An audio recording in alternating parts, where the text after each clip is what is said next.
What's up, everybody? It's your boy Bob Hollywood here with another episode of Bob's Holly World. Today we're going to be doing a more recent review on this 2-pack of Lennard's Core Elite. Faction Face Off is the branding, I guess. And we get Ogre, that's his code name. His real name is Alex Bros, and he is with the Curses Anti-Core Division. And we get Snakebite, which is the code name for Natasha Raven of the Curse, the Terror Team. So basically, she's on land. These figures came out in 2016. At least it's a 2-pack. I want to say Ogre's a little bit older than that. Core or Lennard tends to reuse their figures. She's newer. She definitely came out in 2016, whereas he's older.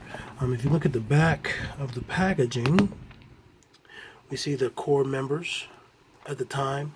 You get Rain, who is the leader, Recoil, Gills, Diesel, Snakebite, Buckshot, Rucker, Condor, Dozer, and Boulder. I have Recoil, I have now Snakebite, I have Buckshot, Rucker, Condor, and Dozer. I do not have the ones I did not say I have. And then down at the bottom we have the Curse members. As usual, there's less villains than bad guys, because bad guys typically are stronger than good guys, in my opinion. But we have Puma, we have Ogre, who I have, and he's actually my second Ogre. Reaper, who I have, Troll, and Plague. I do not have either of the last two, which I'll get around to. I'm trying to build an army of these guys. So, yeah, these are sold exclusively at Walmart. If you go on the Core website, they say some other stores they're available, but that may not be U.S., so if you want these in the U.S., definitely Hong Kong. I said that because I read that right there. Definitely Walmart. These are good figures. In store, when this first released, this probably would have been like $5, if that. I know right now you can get the Core 3-packs, and they come in a little vehicle, and those are $4.93. So Lennard knows what you're doing. They've been around since the 80s, releasing core figures. Obviously, these are competition with G.I. Joe. They've been around since then, competing with G.I. Joe. They're a lot cheaper, always have been. And basically, if you can't afford G.I. Joe, especially now with G.I. Joe not really being a relevant brand, and the aftermarket is expensive for Joe, then the Core is where it's set. And there are other cheaper brands as well, like Chat My, and when now the Toys R Us is gone, there is no more Sentinel One, stuff like that. But you still got World Peacekeepers out there. It's other stuff, but the Core is the bigger brand, in my opinion. I had my first Core figure before I ever had a G.I. Joe, which was recently. But I'm going to go ahead and open these guys up. I'm going to cut the packaging.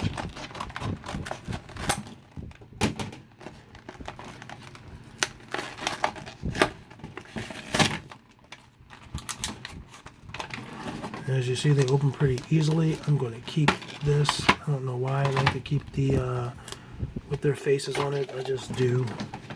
I have a whole bag full of stuff like that. Let me take out Ogre. Stand him up. And let me take out Snakebite. Stand her up. I'm more excited for Snakebite. She's my first female core figure. And if you saw in the back of the box, there's only two, as far as I know. These were the very first two, Snakebite and Puma. I could be wrong, but I believe they're the first two. Good bit of weapons.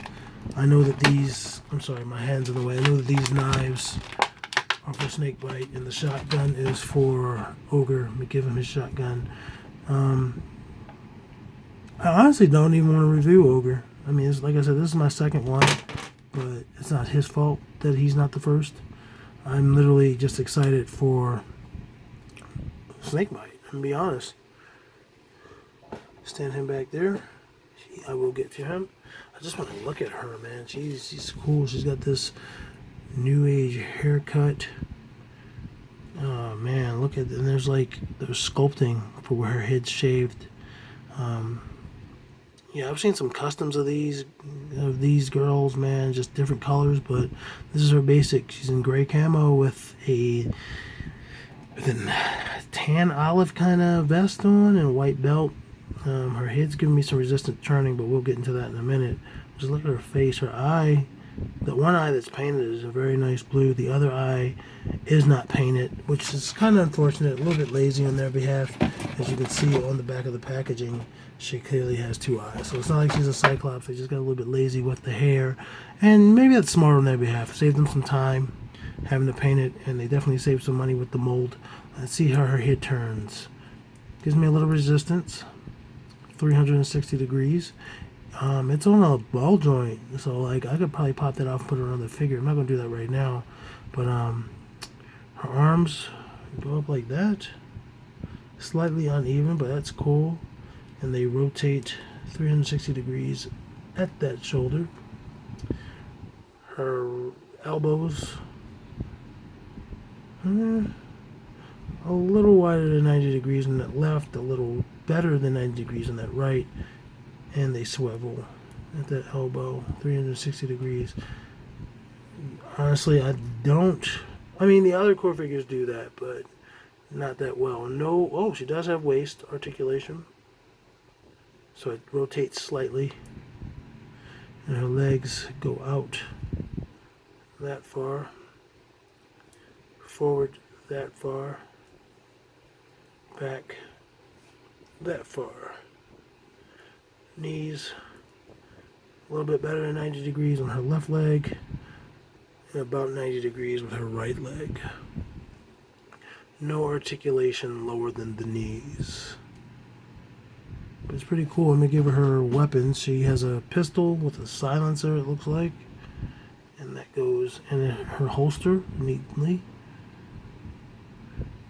She has two knives.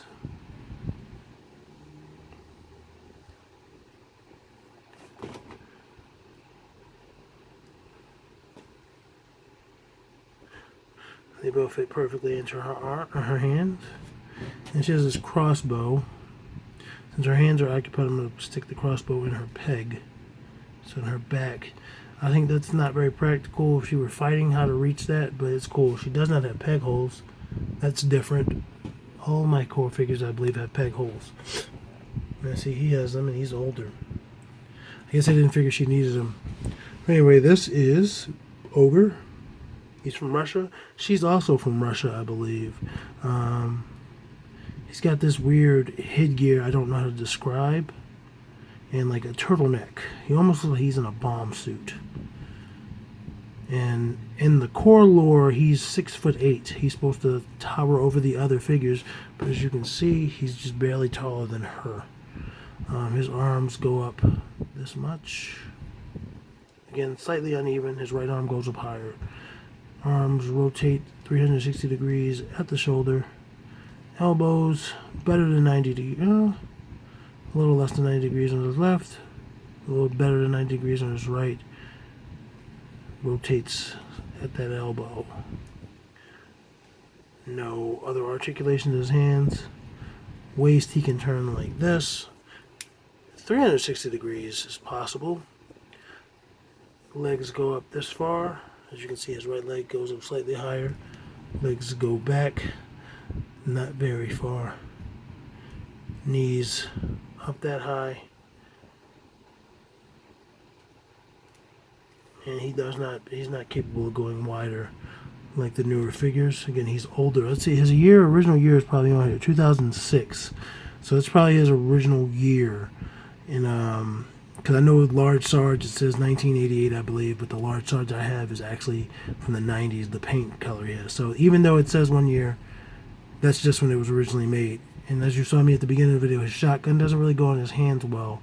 But that's cool, man. He's got the cursed skull on him and some other stuff. He's got a visible scar under his right eye, angry face, but not a lot of paint. Just black and gray for the most part. He's like a discount Darth Vader. And there are those two, man. I'm going to get their heights real quick. She's 4 inches. He's a little over 4 inches. So, like, comment, subscribe. Let everybody know about me. Let the homies know where they can find B.O.B. That's me. I'm right here at Bob's Hollywood World. You guys enjoy the rest of your day.